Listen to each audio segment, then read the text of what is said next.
Perkenalkan, nama saya Lisa Oktarika, mahasiswa Universitas Muhammadiyah Profesor Dr. Hamka, Fakultas Keguruan dan Ilmu Pendidikan dari Program Studi Pendidikan Guru Sekolah Dasar.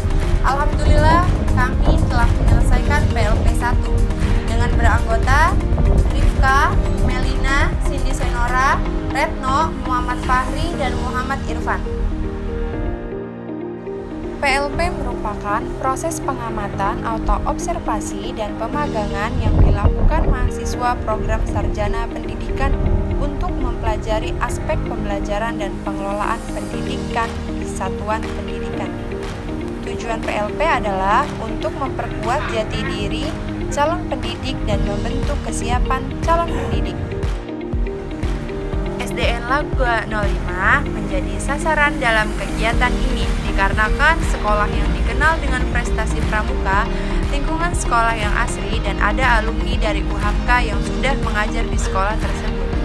Sekolah yang dijadikan tujuan PLP 1 ialah SDN Lagua 05 yang berlokasi di Jalan Menteng nomor 24 RT 1 RW 5, Kecamatan Koja, Kota Jakarta Utara, yang mempunyai kepala sekolah bernama Bapak Armain, MSI.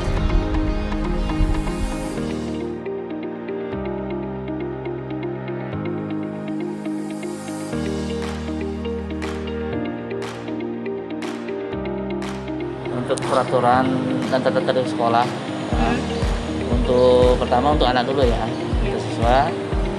Yang pertama tentunya penggunaan seragam sekolah. Ya, seragam sekolah itu hari Senin dia pakai putih, Selasa pakai putih merah, hari Rabu pramuka, Kamis batik, dan Jumat pakai baju. Kalau yang laki-laki sadaria, kalau yang perempuan muslim atau baju muslim. Itu pertama tata tertib yang harus dilaksanakan. Yang kedua, jam masuk sekolah. Ya, kalau sebelum pandemi sekolah mulai jam 6.30.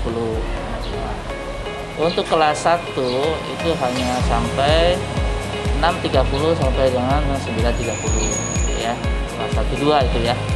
Untuk kelas 3 4 5 6 itu jam waktu belajarnya jam 7.30 sampai jam 12.00. Tuh. Kemudian tidak boleh menggunakan membawa perhiasan ya. Perhiasan yang berlebihan, khawatir kejahatan ya. Anting, kalung, gelang, cincin yang berlebihan kalau untuk anak SD nggak boleh ya. Nah, gitu. Kemudian juga tidak boleh menggunakan senjata tajam. Kemudian juga hal-hal yang berbau narkotika ya, merokok terutama juga nggak boleh, kita ada larangan ya. Itu tata tertib yang kelihatan.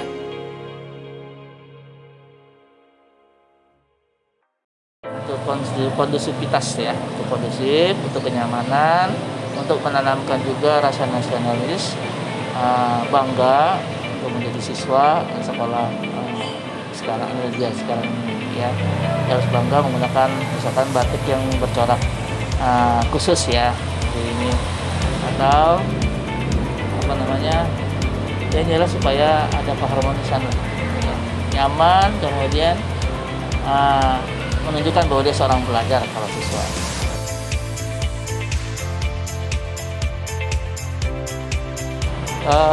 Kalau sanksi untuk anak, kalau memang ini tetap ada ya, paling pertama pemanggilan atau lisan, teguran secara lisan ya 2 kali, ketiga kali baru kita buat surat ke orang tuanya gitu ya.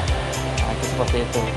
Ada teguran 1 kali peringatan, kemudian masih melanggar, kedua lagi, ketiga baru saya persilakan mau mengundurkan diri atau tidak, atau masih langsung.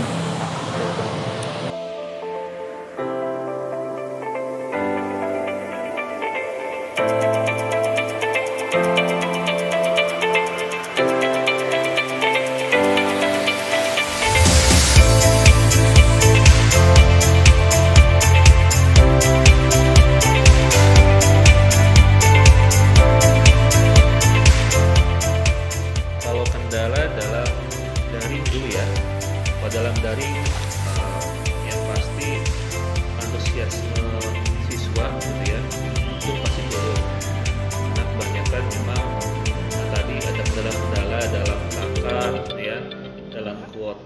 dan lain sebagainya. Nah, untuk menghadapi masalah seperti itu, apalagi yang tidak punya perangkat, itu kita memang sudah menyediakan dari sekolah yang namanya bantuan tablet pendidikan. Jadi kita sudah siapkan tablet pendidikan itu sebanyak 35 tablet. Jadi peruntukannya adalah bagi siswa yang benar-benar kondisi ekonominya kurang dan tidak memiliki perangkat handphone atau tablet, ya. Jadi kita akan meminjamkan sementara tablet yang kita punya kepada peserta didik. Gitu. Nah, itu dengan menggunakan 2 skema. Jadi bisa dititipkan ke wali kelasnya, ya. Jadi nanti wali kelasnya yang menyampaikan kepada siswanya atau meminjamkan kepada siswanya. Ada juga melalui yang namanya komite kelas. Nah, jadi setiap kelas itu ada komite nih, perwakilan dari orang tua murid. Nah, nanti kita titipkan ke sana. Nanti murid yang bersangkutan itu bisa saja setiap hari ke rumahnya wali murid ini belajar bersama-sama dan dipinjamkan tabletnya. Jadi kita tidak sepenuhnya meminjamkan kepada anaknya langsung, tapi ada kontrol dari orang kedua, ya, yaitu wali murid atau dari komite sekolah dan juga wali kelasnya gitu. Nah, kalau misalkan secara luring gitu ya, kendalanya tidak cukup banyak sih kalau secara luring ya, tatap muka ya, itu nggak cukup banyak sih. Ya paling-paling kalau ada siswa yang males kali gitu ya, ada yang males gitu ya, jarang masuk dan sebagainya, ya biasanya kita ada bimbingan konseling lah. Tapi bimbingan konselingnya itu biasanya dilaksanakan oleh guru kelasnya masing-masing gitu. Jadi kita memang kalau SD itu tidak ada guru BK ya, beda dengan SMP SMA. Kalau SMP SMA itu pasti ada guru BK gitu ya. Nah, jadi seperti itu sih.